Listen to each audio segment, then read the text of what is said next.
Dans les 5-6 dernières années, le monde des poussettes a beaucoup changé. Il y a plein de nouveaux modèles, de nouvelles technologies qui sont arrivées. C'est pas mal un des achats les plus difficiles à faire quand on a un nouveau-né. Il existe maintenant une poussette qui se plie en appuyant sur un bouton et tout est mécanique, là. Donc, c'est rendu à ce point-là. Ben, mon nom, c'est Martin Boivin. Je fais les achats ici chez Bébé Plus. Puis, j'ai 2 enfants. Maintenant, ce qu'on a, c'est des produits qui s'adaptent, en fait.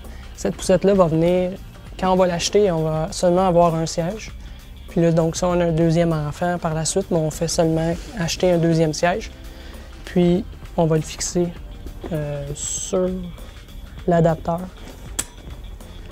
Il existe, en fait, sur ce modèle en particulier, 17 ou 18 façons et combinaisons de positionner les sièges. Il existe des produits qui vont se vendre ensemble, le siège de voiture et la poussette. C'est sûr que là, il y a beaucoup de personnes qui vont préférer ça parce qu'on n'a pas le choix d'acheter un siège de voiture, mais on ne fait pas non plus un achat de poussette en fonction de ça, que ce soit ensemble. La plupart des poussettes vont avoir un adapteur qu'on peut fixer un siège de voiture. Donc, si ça vient avec, c'est tant mieux, mais sinon, c'est pas une option qui est très, très importante. Donc, avec ce modèle-là, on n'a pas beaucoup...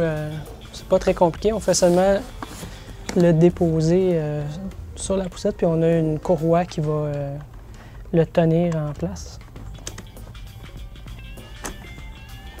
Bien, ce qui est important quand on achète une poussette, c'est vraiment de poser les bonnes questions. On va arriver, on va nous dire aux conseillers si on habite au 3e étage, si on habite en banlieue, quel type de marcheur on est, si on veut faire l'exercice ou si on veut juste se promener au centre commercial une fois par 2 semaines. Ça va influencer l'achat de la poussette qu'on va faire. Ça dépend toujours des gens à quel niveau de performance ils veulent jogger, en fait. C'est qu'on peut prendre...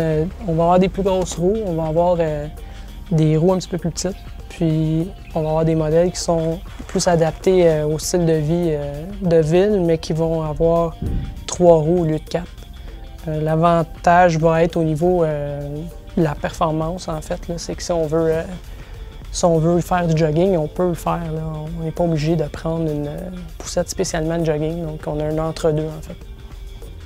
Il existe aussi une gamme de poussettes qui est un peu particulière. C'est des chariots de vélo. Puis on peut ajouter des trousses pour l'utiliser pour la marche, pour la course, ou on l'utilise pour on l'attache derrière un vélo. Donc ça, c'est une autre option qu'on a quand on choisit une poussette. Maintenant, une poussette peut durer quand même assez longtemps. On peut avoir une poussette pour 6 ans, 7 ans. C'est sûr qu'il y a certains modèles de poussettes qu'on va acheter qui vont nous durer 1 an, 2 ans, mais ça dépend aussi de la manipulation et de l'utilisation qu'on en fait. Quand on choisit une poussette double, en fait, ce qu'on veut, c'est, quand on a 2 enfants et qu'on a plein de produits à transporter, c'est que ce soit léger. Ça soit facile à manipuler.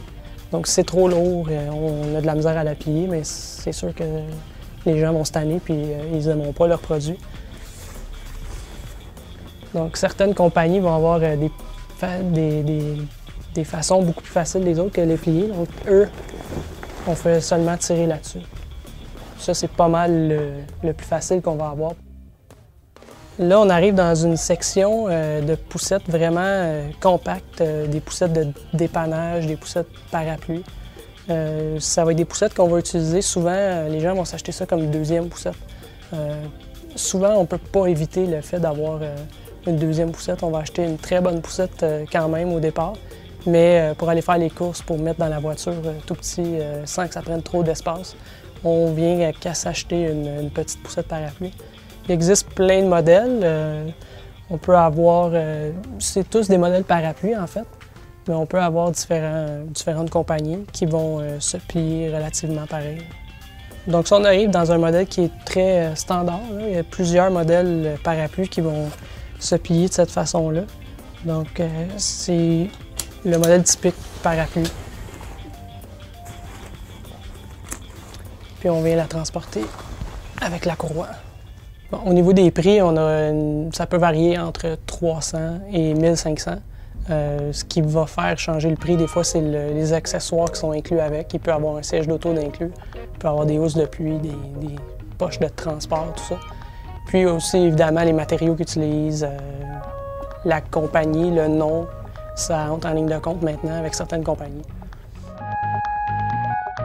C'est sûr que ça peut être difficile quand on arrive puis on voit, surtout ici, nous, on a une cinquantaine de modèles en démonstration. On en a, mettons, 75 de possibles qu'on peut acheter, qu'on n'a pas nécessairement en démonstration. Donc, c'est sûr que ça peut être compliqué, mais en posant les bonnes questions puis en ayant un bon conseiller, on réussit à s'en sortir avec le modèle de poussette qui est bon pour nous.